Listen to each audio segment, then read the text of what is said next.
90% రోడ్లు పోయించిన ఇక 10% మిగిలినాయి, అవి కూడా చేస్తా. మీకు ఎలక్షన్లప్పుడు ఇక్కడికి వచ్చి ఏదైతే మాట ఇచ్చినా ప్రతి ఒక్క పని కూడా కంప్లీట్ చేస్తా. మీకు పట్టాలు ఇవ్వడానికి ఒకటే ప్రయత్నం చేసినా కానీ అది ఒకటే సమస్య. సుప్రీంకోర్టు డైరెక్షన్స్ ప్రకారము దానికి పట్టాలు ఇవ్వరాదు అని ఒక ఇది ఉండటం వలన పట్టాలపై మిగతా పనులు అన్నీ అయిపోయినాయి. ఓపిక పట్టుకోండి, దాని పరిష్కార మార్గం కూడా వెతుకుతున్నారు మంత్రి గారు. దీని గురించి చెప్పవలసిన అవసరం లేదు. ఒకటి. రెండవది, ఇవాళ ఒక్కరోజుతోటి నేను పోయేటోని కాదు. నేను మళ్ళీ వచ్చినప్పుడు అడగరా నన్ను? చెప్పిన అన్ని కంప్లీట్ చేసుకుంటా. మీ ఒక్క దగ్గర కాదు, ఇట్లా స్లమ్స్ ఉన్న దగ్గర, మిడిల్ క్లాస్ చిన్న తరగతిలో ఉన్న ఎక్కువ శాతం ఉండదు. ఇక్కడనే బస్తీలల్లా ఓట్లు వేసేది మీరే వచ్చేసేది.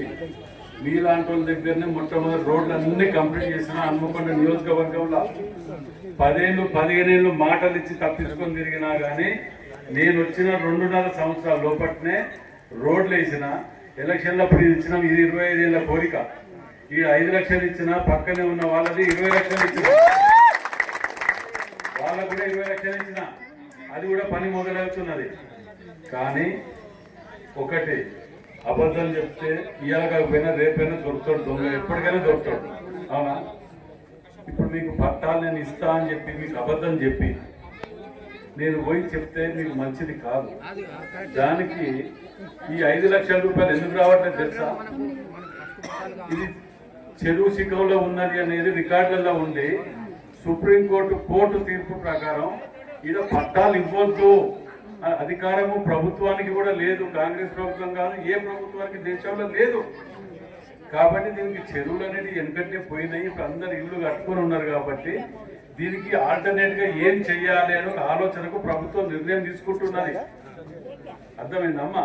ఎందుకంటే మీకు అర్థమైంది. అరే ఎమ్మెల్యే అనగానే రాష్ట్రపతి ఏం చెప్తే అబ్రుక దబ్రు అనగానే తీసుకొచ్చి ఇచ్చేటట్టు ఉండే అబద్ధాలను ఇప్పుడు చెప్పి స్టార్ట్ చేసి పోతా. ఏమొస్తుంది పాపం కాస్తుంది. మీరు పట్టుకొని స్కూటర్లో పెట్రోల్ పోసుకొని డీజిల్ పోసుకొని తిరిగి యాస్ వస్తుంది. మీకు యాస్ వస్తుంది, నాకు యాస్ వస్తుంది. కోసం ఎమ్మెల్యే గిట్ట చేసిన అంటారు మీరు. కాబట్టి నేను చెప్తున్నా దానికి పరిష్కార మార్గం త్వరలోనే దొరుకుతుంది. ఆలోచన చేస్తున్నారు. మీకు ఇన్ని రోడ్లు పోసి ఇవన్నీ చేసి ఇక్కడ హాస్పిటల్ కూడా తీసుకొస్తాను, చిన్న హాస్పిటల్ నుండి. ఇవన్నీ మీరు అక్కడక్కడ పెద్ద పెద్ద వాళ్ళ దగ్గర తిరగలేకుండా పోలేకుండా ఉన్నారని చెప్పి మీరు చూడండి. సమ్మయ్య నగర్ ఇవన్నీ తిరిగి చూడండి. మీరు ఒక పూట స్కూటర్ వేసుకొని మీ ఆయన వెనక కూర్చొని బండి మీద కూర్చొని ఊరంతా తిరిగి రండి, తెలుస్తుంది. ఇక్కడ ఈ 2.5 ఏళ్ళల్లో మా ఎమ్మెల్యే వచ్చినాక ఏం చేసిండు అంటే నలుగురు చెప్పేటట్టు ఉండాలి. రేపు నేను ఏం ముఖం పెట్టుకుని వచ్చి అడుగుతా ఓటు రేపు అడగాలంటే. అందుకే మీకు ఒకటి మళ్ళా చెప్తున్నా, ఇవన్నీ చేసే బాధ్యత నాది. నాకు వదిలిపెట్టాడు. మీరు అడగకుండా చేస్తా, అడిగినా చేస్తా. కానీ మీరు ఒకటి చెప్తాను మంచిగా.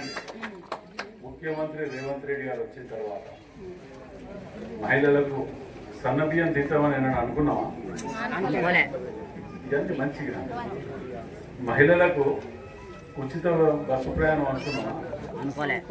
డాక్రా గ్రూప్లకు మళ్ళా ఉచిత లోన్లు అంటారు పావుల వడ్డీ. మళ్ళా అప్పుడు వచ్చినప్పుడు బక్కైన బంద్ చేసి ఇప్పుడు మళ్ళీ స్టార్ట్ చేసి ఇస్తున్నాం కదా. రేషన్ షాపులు మహిళకే, బస్సులు మహిళలకే, అన్ని మహిళలకి ఇచ్చుకుంటూ ముఖ్యమంత్రి ఎందుకు ఇస్తున్నాడు అంటే మహిళల చేతికి తాళం చేతులు ఇస్తే ఇల్లు బాగుపడుతుంది అనే ఒక భక్తి నమ్మకంతో వస్తుంది. ఇప్పుడు ఇల్లు ఎన్ని ఇల్లు ఇచ్చినాం షాంపేట తెలుసా మీకు? 1208 ఇల్లు ఇచ్చినాం. టీఆర్ఎస్ గవర్నమెంట్ లో ఒక్క ఇల్లు ఇయ్యలే. ఒక్క ఇల్లు ఇందిరమ్మ ఇల్లు 3500 ఇల్లు ఇచ్చినాం మేము. మనకు రాకపోయటానికి కారణం ఏంటంటే చెరువు శిఖము. ఇక్కడ ఈ 5 లక్షల రూపాయలు ఇస్తే కోర్టుకు ఎవరైనా పోయి కంప్లైంట్ చేస్తే దాన్ని మళ్ళీ గుంజుకుంటారు అనే దానితో దాన్ని ఆపి మిగతా దాన్ని ఎట్లా చేయాలి వీళ్ళు అనే దాన్ని ఆలోచన చేస్తుంది. ఇంటి నెంబర్లు ఇవ్వాలి. ఇంటి నెంబర్లు ఇచ్చే బదులు ఏ విధంగా ఇస్తే మీకు లోన్ వస్తుంది? ఇప్పుడు లోన్ రావట్లే కదా మీకు. మీకు ఏం చేస్తే లోన్ వస్తుంది అనే మార్గం వెతుకుతున్నారు.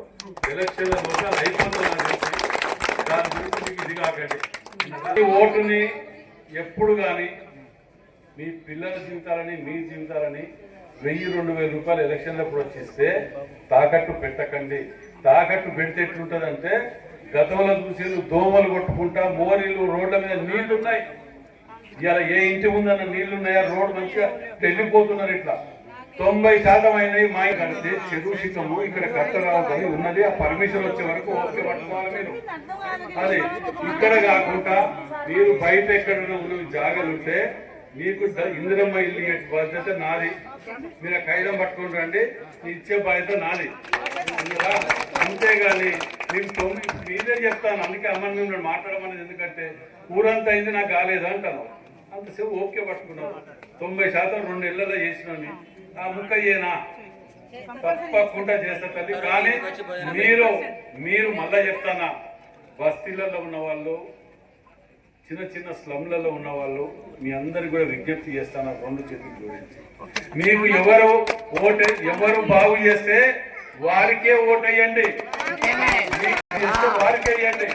కానీ మీరు అప్పుడు రాగానే ఎలక్షన్ రాగానే 1000-2000 చూడగానే నెత్తి మీద అమ్మోరు కూర్చున్నట్టు మళ్ళీ ఆ పని చేసుకుంటే మీ జీవితాలు తాకట్టు పెట్టడం కాదు, పిల్లల జీవితాలు కూడా తాకట్టు పెడుతున్నారు మీరు.